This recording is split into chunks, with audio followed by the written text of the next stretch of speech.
Thank you for having me. Yeah, absolutely. So you're usually residing in New York City, but you've been in Yes. Florida for a while, yeah?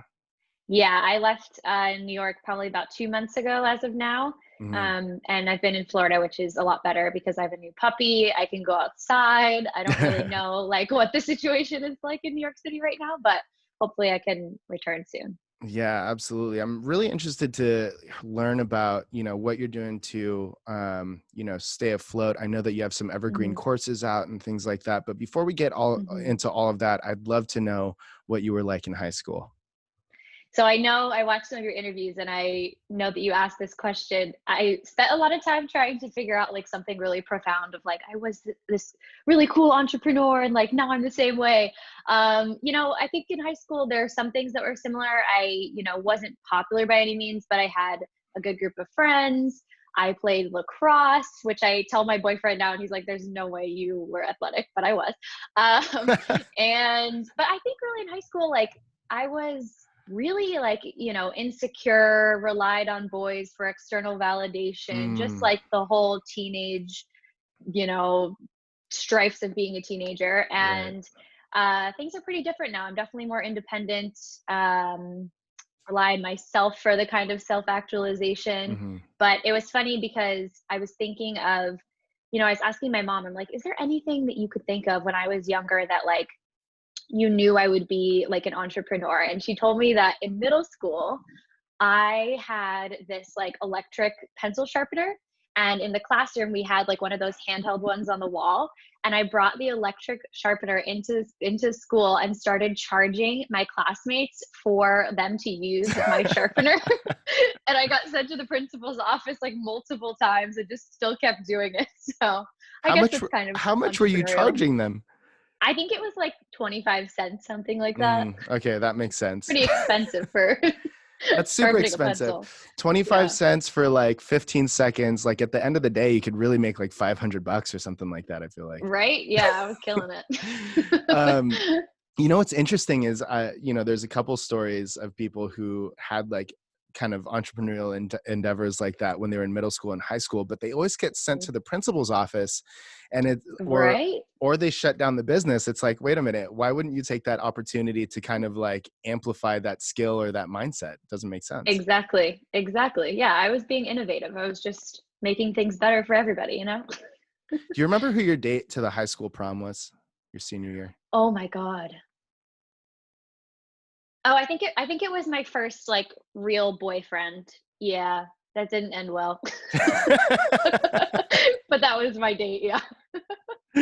Did you before you were working at an account as an account executive at one point, but did you go to Mhm. college prior to that for marketing or anything? Yeah, I went to Villanova. It's a school on the East Coast outside of Philadelphia. And I studied communications and public relations. So that's Mm, where I was working after college, was at like a larger, very corporate PR agency in New York. gotcha. So that's where you kind of got Yeah. the taste for marketing, so to speak, right? Yes. Yeah. And I think like I think entrepreneurs in general tend to discount like maybe write off the 9 to 5 job that they had before, or like write off traditional education. And sometimes I have a tendency to do that, but really I know that I wouldn't be here without that experience in public relations to like Hmm. understand the other side of my job and the people that I'm speaking to on the brand end. So I think there's a lot of good that came out of it. Also like my writing skills, being professional, like, so, Yeah, a it hundred is what it percent. is. 100%. I think that sort of environment is important. And at the very least, you can learn about like operational procedures, things like that, that ended up applying even if you are working by yourself. Now, when Oh, was for it when sure. you were working there that you like, what was the trigger where you got the itch where you're like, you know what, forget this. I'm just going to go travel. Yeah. So I think it was about, mm, I think it was honestly less than a year of me being there where I started to just feel really, really itchy. I'd always been passionate about travel. I'd been traveling with my parents since I was young, studied abroad, volunteered in Cambodia. Like travel had always been part of my like obsession. And I would have like all these magazine subscriptions to Travel and Leisure and departures being delivered. And I was just like, there were so many places that I wanted to go to, but they were like maybe one day kind of places, like maybe in 20 years I could visit Morocco or whatever. And so I think it was just this combination of like wanting to travel more, and then also just feeling really miserable in my job. I felt very undervalued. I felt like my day to day was so monotonous in terms of like taking the same walk to work every day, going to the Mm. same coffee shop, sitting at my desk. And I realized how like privileged that sounds. Like I was living in New York with a great job, but I've always kind of just the kind of person that always wants more in every way, not, just wants to improve in every way. So when I started my Instagram and my blog, I didn't even know when I started that I could make money. It was literally just like a fun hobby for me to do, with posting travel photos and like interacting with other people on Instagram that also like to travel. So I had no clue when I started that it was actually going to be a career. It was just like a fun passion project. Hmm. But then it started to pick up. I realized you could make money, and the rest is How, history. how did you realize that you could make money? Did somebody say like, hey, you should, maybe approach a property or approach an airline, whatever the case may be there? Or was it like, or was it happening within your PR agency where you're like, hey, I could do this myself? Yeah, so I think when I began to realize that you could make money was just learning more about the industry. Like I said, when I started, I did not set out to be an influencer or a blogger. It was just a fun thing. But I started to follow more influencers on Instagram in the Mm. travel niche, and then understood like, oh, they're not traveling to all these places like on the weekends, and they're not, paying for their stay at this place. They're working with these properties, and they're being paid to promote these destinations and hotels. So it was a combination of that, and then also getting invited on my first press trip and my first brand deal. And Mm. that's when I felt like, oh shoot, like I can actually go full time with this.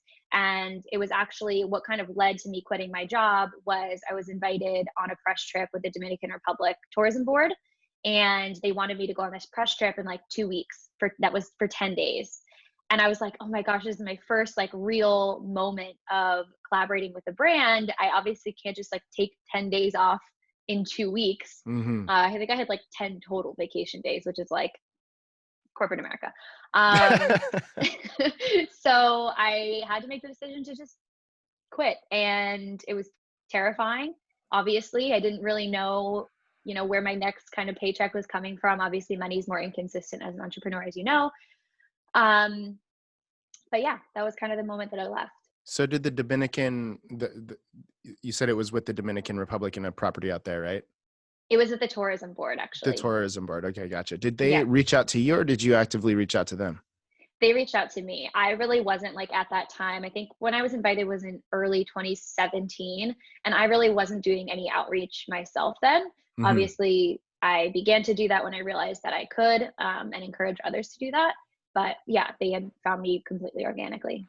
So after that first one, what was like the second partnership like? Was there active outreach for the second deal or the second brand that you collaborated with? Mhm. Yeah, so the next deal from there was actually like a paid campaign with a food brand, which looking back, I shouldn't have taken this. But I think when every influencer gets their first deal, they're like, "Oh my God, I can make money from my Instagram." So Uh-huh. anyway, it's a big brand, but I took it, and that's when I realized I could make money, because that was another paid one. And then there's something that happens too with forming relationships with PR professionals and going on these press trips, where your name kind of gets saved, and you'll just keep getting invited on Mm. on on their next press trip. So then from there it really snowballed into like me making introductions to other travel PR agencies in New York City, going out to coffee with them, and like starting to form relationships that way. I think that's really important. And I was able to kind of like start working with hotels around the world, tourism boards around the world. um, and yeah, that's kind of how it happened with the travel stuff. What's one of your favorite brands that you worked with so far? Four Seasons is my number one favorite. Just all around the board, Four Seasons is the best. Nice. That's amazing. So a little bit more like into the influencer industry in general, like it, I feel as if, we work in the space a little bit, and I feel like some people have the perception that Mhm, becoming an influencer might be a little saturated right now, especially, mhm, the influencers that create online courses as you have. What do you have mhm. to say for that? So people ask me this all the time, because obviously I teach influencers how to be successful and grow online. They're always like, is it too saturated? The metaphor that I always kind of use for this is like, if you think about New York City and the number of like Italian restaurants that there are in New York City, you would be like, that's too saturated. But then there's always room for that new Italian restaurant that's doing something with a twist. So Mm, I think that no matter what industry you're in, there's always room for someone to take what's already working and put their own twist on things. I think when it comes to the influencer world, there are so many influencers doing the same exact thing, like mm, all kind of copying and imitating each other. So I think it's really important that if you want to be an influencer or blogger, that you don't imitate what others are doing, and that you come at it from a place of like being authentically yourself. Because in my opinion, in being yourself, you will create your own unique brand. So I think that that's really important, because there's a lot of, like I said, imitating. And the reason why that doesn't work is because people can see through that. It won't help you succeed. And, you know, more than that, it won't feel right for you. mhm. So I think, you know, there's always room, because people will connect with you as an individual on that level. Like, for example, if there's two, you know, travel influencers that you follow and they're posting virtually the same kind of content and photography, they're traveling to the same places, you're going to be more like attracted and more willing to follow one person over the other, just simply from the way that they talk, the way they write, the way they carry themselves, their general demographic feel. So I think that, you know, it's, yeah, to sum that all up, I think there's always room for new people. Yeah, I agree with you too. I mean, I take it in the context of like motivational speakers. You take, you know, Gary Vaynerchuk, Eric Thomas, Tony Robbins, Brene Brown, even, they're all actually Mhm. saying the same thing, but in their Yeah. unique style, right? And so Yep. for some people it's Exactly. cursing and some people it's whatever it might be. Exactly. No, it's so true, because I feel like Tony Robbins and Gary Vee are pretty much saying the same thing, but some people are not going to vibe with the way that Gary delivers that piece of content versus Tony. So I Mhm. think it's all in like the way that you show up online as yourself and communicate that unique brand. When you were starting out, was there any influencers that you kind of looked up to? Like, I wish I could be like that. Totally. And I think that that's something, that's kind of how I've come to this conclusion of you being your own unique brand, is because when I started out, I was for sure going through periods of time where I'm like, oh my gosh, I love this person's content. I'm going to start taking pictures exactly like that. I love the captions they're writing. I'm going to start writing like cute one-line captions too. Or, you know, you draw inspiration, but I think at a certain point it does become imitation. So I think it's important that you acknowledge what's working, acknowledge best practices, which we'll get into, but put your own spin on it. Be Mhm. yourself. If that kind of photo doesn't feel right for you, don't do it. If you want to swear on your stories and that's you in real life, do it. You know, just like be yourself and stay in your own lane is my Mhm. my opinion. So you built a lot of your business off of your podcast, the blog, and Instagram, correct? Yep, and online courses, but yeah. And online courses, yeah. With Mhm. you know, I think a lot of people are starting out really with Instagram. What are some best practice Mhm. tips that you have there to continue to like gain a following, even as like the algorithms crush down, which I actually don't. Mhm. I've seen it kind of loosen up over the last couple months. Mhm. But what are some tips you might have there? Yeah, so I think whether you are an influencer or like you have an online business, the first most important thing is that you niche down in both your content and your captions, like just generally the niche that you're covering, because that's like the quickest way to grow. So if someone, let's say, discovers a beautiful travel photo and it's on their explore page, they come to that person's Instagram page and it's like a selfie, a picture of the dog, a flat lay of food, like all these confusing random things, they're going to be far less likely to follow than if they click on that travel photo and come to that page and see like, oh, all of this imagery is really beautiful travel photos. So your niche needs to be super clear, both in your visual content, in your captions, and in your bio. That's like the first kind of like general overall thing. I also think it's important to note specifically, like in the influencer world, it is important to niche down, but I kind of think of it as an upside down pyramid. So you'll notice a lot of bloggers, like the way that they started out is not how they are now. But it's because they've grown this audience that comes to not to that doesn't just like the kind of content that they post, but that actually likes them and will trust whatever they want to talk about. So you're able to kind of like branch out as you grow an audience. So I think that's something that's kind of important to note. Um, the next thing after niching down is consistency. I think consistency is like the number one thing. I see a lot of people that are like, I'm trying to grow my Instagram account, I'm not seeing any growth, and they're posting like once a week, or like they'll post 2 days randomly in a row and be like on a roll, and then forget to post until the next week. Mm-hmm. So I think it's important that you pick a schedule, either whether it's like you post once a day or once every other day or once a day, Monday through Friday, whatever your schedule is, and really stick to that. And again, this is more important in the growth phase. I'm really inconsistent with Instagram content because growth is not really like my priority at this point. But yes. And then the other thing that I would say is value. That's like the most important thing. And that's not, well, they're all important, but value is really important, because I think in like 2014, you could just be like a pretty face posting bikini photos and Mm-hmm. like get all these followers. And it was very surface level, and you could be successful and make it me, and be successful. It is not like that anymore whatsoever. People are very picky about who they follow on Instagram. So it's really important that in everything you're doing, you're providing value within your niche. So if you are a fashion influencer, don't just make it like, here's what I'm wearing today. Make sure you're tagging the brands. Make sure you're, doing IGTVs about like how to style a black blazer, or like just adding value within your niche is definitely really important. My favorite places to do that would be captions. That's like my number one favorite thing, is like microblogging within captions. I see some people do like the actual social media post that's like a quote or like a cool infographic. That would work depending on what niche you're in. Maybe not specifically as like a fashion influencer or whatever, maybe, I Mm-hmm. don't know, in stories and IGTVs. So those are like the three places that you could Mm-hmm. really add value. So for IGTV, I think that's interesting too, just because a lot of people, tend to talk about the main feed, but they don't really go into like an Instagram stories strategy.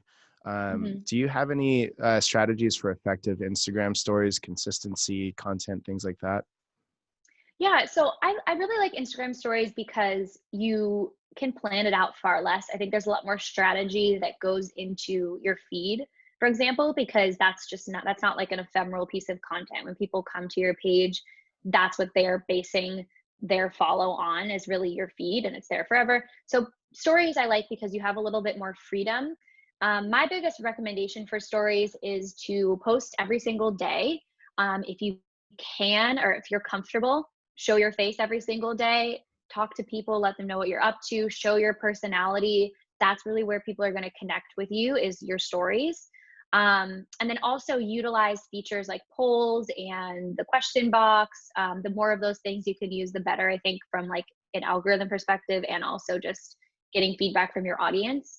So I don't know. I feel like I wouldn't overplan stories. I think when I see people do like overly curated stories, it turns me off. I think that they're meant to be really casual and just a good way to like communicate authentically with your audience. Mm. A little bit about your blog. I've come across a couple of people, and I know the listener would probably be interested in this as well too. Mhm. Um, from my lens, blogs are kind of hard to start right now. If somebody did want to start today, uh, how could they go about growing that and getting viewers to their pages? Mhm. So I think with blogging, there's really two factors. It would be SEO and utilizing Pinterest. If you are, if you're a blogger utilizing Pinterest, those are the two things. I think that there's kind of like an illusion that they're hard to start. And I would say like, yes, compared to when people first discovered blogging, it was a lot easier then to grow, as with Instagram. Um, but just because there's a lot of blogs in one niche doesn't mean that there's not room for someone else, because someone might have a blog, but they're actually not getting discovered in SEO and not getting discovered on Pinterest and not getting traffic. So there's always a way that you can look at what's out there in your niche and then produce something that's better. So two things that I would say with SEO. The first thing is, a lot of people just jump to this plugin called Yoast. It's this plugin that allows you to like see how you're ranking with certain keywords. But the issue with Yoast is that you have to do keyword research before that. So let's say that you are writing a blog post, and in Yoast for your keyword, you put um, New York City. Yeah, New York City. Okay, let's do that. And then Yoast is like, oh, cool, you're good to go. The keywords in your blog post, you have New York City all over your blog post. There is no chance in hell that you are ranking for New York City on Right. Google. It's just not going to happen. So you have to do keyword research before that, so that way you know like what keyword to actually try to rank for. My favorite tool is Key Search. I think it's keysearch.co. And you can plug in like if you wanted to do like New York City hotels, and it will show you like how hard it would be to rank for that, and then give you alternatives, and then plug that keyword into Yoast. And I don't know how much you want me to go into this, but just like general places that you want to make sure you have your keyword is in the URL slug, probably 5 or 6 times throughout the blog post, in your image alt titles. And then as far as Pinterest goes, that's like a whole different thing. But essentially Pinterest, like if you're spending a lot of time on Pinterest, it's a search engine. People go to Pinterest to find ideas, to find guides, inspiration. And a lot of the content that's linked on Pinterest goes directly to a blog post. So you search like mac and cheese bacon recipe, you're going to end up on someone's blog. So there's a whole strategy that goes into that, but create pinnable images for your blog posts, schedule them out on Pinterest, is kind of the basics of it. But those are like the 2 big things would be SEO and Pinterest. I think those 2 things are huge, and even just that like clears it up a lot more, definitely for the listener too. I know that we had some other questions that I wanted to get to, but there's like these 3 things that I think are really solid for you, being the Instagram, the blog, and of course your podcast. A lot of, not just the listener, but just in general, I think a lot of people are looking to start podcasts or have already. From your lens, do you think it's wise to potentially build an audience on other platforms first for the podcast, or can they just start today if they only have like 100 followers today? Yeah, so I feel like I just want to say first, I'm like not an expert whatsoever on podcasting. I'm like just trying, like I've had my podcast since probably November, October, something like that. And numbers are pretty good. I'm getting a lot of people from my audience listening, but I'm by no means an expert on podcast growth. I've seen people that don't really have a following starting podcasts that are very successful. I think the biggest key is that you are collaborating. I think that's like one of the biggest things, is doing like mutual interviews or having people on your show that have a larger audience that can promote it. Maybe even like running ads. I know Facebook and Instagram ads are super cheap right now. Maybe even using Pinterest to get your content out, SEO to get your content out, repurposing episodes into a blog post and using SEO from there. I think with all things, it does help if you have some sort of existing audience, but I don't think it's impossible by any stretch of the imagination. You just kind of have to get a little bit more creative in order to grow. Yeah, definitely in the marketing sense. One thing I've always been curious about running ads for a podcast. Haven't done it myself. Maybe I'll start running it, but just to test. So you've helped thousands of women like create not just like careers and like side hustles or whatever it might be through doing influencer blogging, but also to create courses for themselves that reach up to 6 figures for each one of those people. And I'm sure that's something really interesting to the person right now who, is looking for an extra stream of income, especially today type of thing. What would you say are the first like tools that you would need to put together to start building out, a foundation to potentially put together a course for themselves? Yeah. So, I mean, I think the first thing is building out an audience of some kind. It does not need to be hundreds of thousands of followers whatsoever, but just starting to build up that community of people on Instagram or on your blog that follow you for the specific kind of content that you will then kind of relate in an online course. So, like if you are a fashion influencer, I wouldn't put out a course about like how to, I don't know, lose weight. Just, I don't know. It has to be like within your niche. So consistently providing value week over week over week that is completely free. That's like the number one thing, is delivering value to an existing audience, forming relationships with that audience. And then as far as putting together an online course, I would just make sure that you have, first of all, like a transformative statement, like make it very clear what transformation that person is going to get by taking your course. Make your customer avatar really clear in terms of like the person that you're selling to, because that really informs like the marketing language that you're using. And then, provide value week over week to your audience. And then I would start thinking about like hinting that you have an online course coming soon. Create a freebie that's really, really valuable that will allow you to collect people's email addresses and start building your list up. because I think an email list is like the best place to really reach people when you're selling an online course. And then from there, put together the online course. I like Thinkific for hosting online courses. I think Thinkific is one of the best ones. And yeah, those are just some tips for getting started. Yeah, I mean, there's so much that goes into it, right? It's Yeah, like I know. I can't even. I'm sure you could have went on for an hour on like step by step on Oh on yeah. how to do it. Yep, definitely. So for you, I mean, I haven't taken one of your online courses. Was it based around, or is it based around, uh, uh, becoming a travel influencer as well too? So when my first online course is the influencer bootcamp that I created a couple years ago.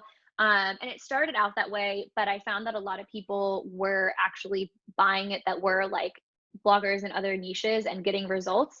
So it is now for everybody. The strategies apply no matter which niche you're in. And we have students in travel, in wellness, in food, in Mm. every niche you could imagine. So Yeah, that's amazing. What adjustments have you had to make to, obviously like the being a travel influencer isn't as easy as it was maybe 3 months ago. What adjustments are you making right now to adapt to, I don't like to say the new normal, but to adapt to the current Mhm. environment? Yeah, definitely not as easy to travel. So okay, I think what I would say is I am very lucky that I have this other side to my business where I don't need to be traveling in order to make an income online. So right now, like the online course business is fully sustaining me, because travel is just not happening. Hmm. So, I mean, what I would say within the travel niche is, I mean, this is just for influencers overall. I think if people are finding themselves without an income right now, it's really time to reevaluate, because it's never a good thing to rely on just one income stream, like just brand collaborations or just travel content creation. You need to have something else. So whether it's a digital product, a physical product, a coaching program, a retreat eventually, something else that you can create for your audience now is like the wake up call to figure that out. But for me personally, on the travel side of things, I'm really like batching a lot of content for the future, because my assumption is when travel comes back, people are going to be more than ever looking for information about the destinations that they're traveling in. So I'm batching a ton of content to go out. Mm. I'm also creating a lot of travel content that is more focused on domestic travel. So like road trips, US travel, because I think that it's going to take a while for people to feel comfortable like flying to Indonesia. Um, so yeah, really creating like that specifically domestic content for my audience is important right now. Yeah, that's really smart. I love the idea of doing like road trips and domestic travel. That's big. Yeah. A lot. I'm trying to think of places that I want to go in the US, because I feel like people don't think the US is like cool if you live here, you know what I mean? You're like, Yeah. screw it, I want to go to Asia. Um, but there's so many cool places to go here. So Have yeah. you ever been to Orange County? I have not. I have not spent much time in California, and I need to. I Yeah, need to.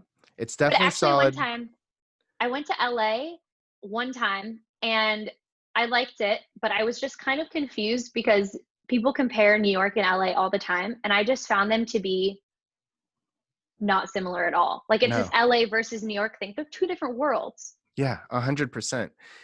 I don't know why that comparison ever happens. It doesn't make sense to Yeah. me. Yeah. I'm Um, like, I have to drive everywhere. What is this?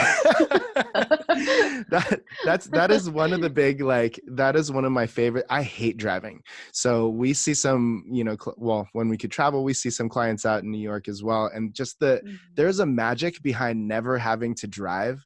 And there's so much Yeah. public transportation and being able to chill for like Hmm. 30 minutes on the train or whatever it is. It's really nice. Yeah. Now, not so much, but Yeah, now exactly. people are like, I want a private car, but normally it's fine.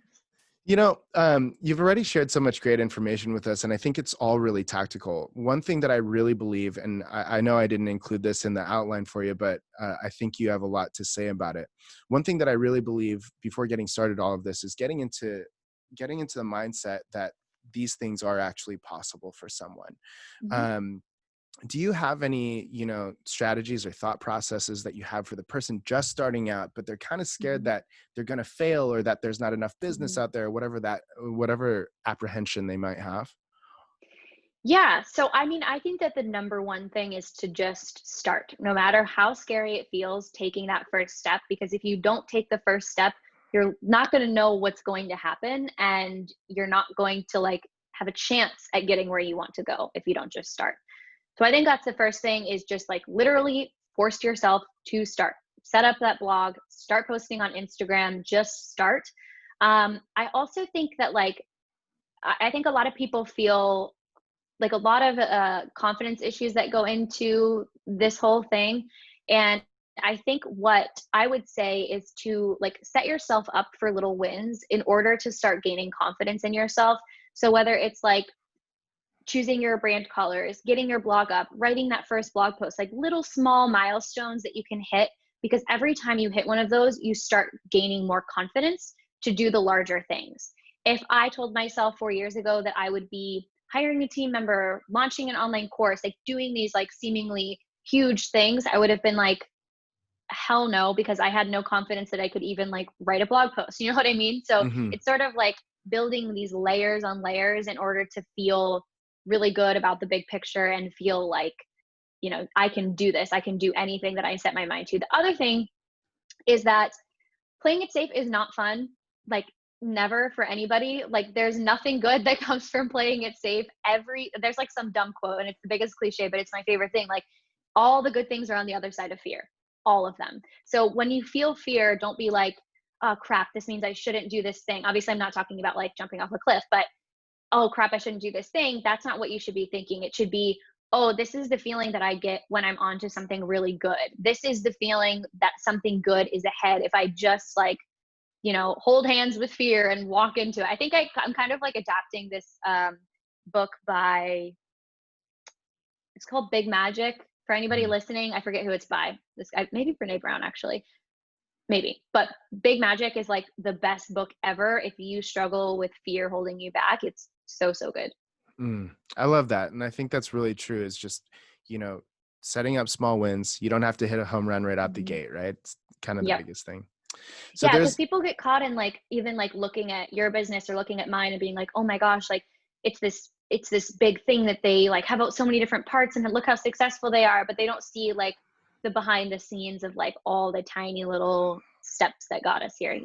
100%. What's one thing that you're kind of growing? What's one thing that you're kind of growing to get to the next level to today? Because as an entrepreneur, you never really stop growing. Yeah. Yeah, it's funny because some I did a Q&A on my Instagram stories the other day and someone asked me, they were like, you have done all these things, like what could possibly be next? And I'm just like one of those people, I'm sure you're the same way. I feel like all entrepreneurs are that like there's no end goal. You know what I mean? Like when I set myself up for some goal, I'm just like, all right, on to the next one, which is like Yeah. I should probably celebrate my wins a little bit more than I do, but I'm always just like I'm really addicted to chasing goals. So Mm, I don't think there will be an end goal. I think my biggest like focus right now is reaching more people, becoming more of like a thought leader in my space, whether that's through media or being on podcasts or putting out more content. I think content is a big thing for me right now, just mm, getting more free content out, reaching more people. And yeah, that's kind of that. yeah.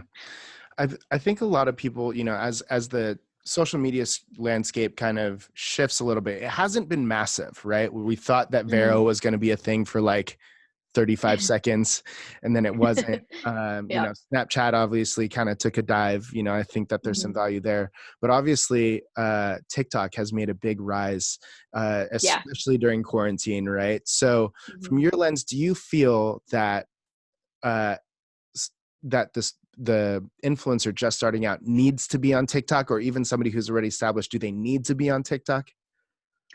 Yeah, I think yes. So like when TikTok first became a thing last year, I was like, no way am I getting on there. Like 14-year-olds are not my target audience. But and I just didn't want to honestly, I was like laziness on my part. I was like, I don't want to put any effort into another platform. But yeah, I think it's a lot more people are getting on it, not just 14-year-olds. There's, people our generation getting on there. There's people in so many different niches and industries, not just like 14-year-olds doing dances in crop tops. There's business coaches, there's like travel bloggers, there's so many different kinds of people on there now. So I think it is important. It's also, it's a new platform. So you do have an early adopter advantage. It's like Instagram in like 2013, 2012. You have the possibility to grow a lot quicker. So if you're new, I would definitely say yes. Because you can also start migrating those TikTok followers over to Instagram, over to your blog, and kind of like growth hack in that way.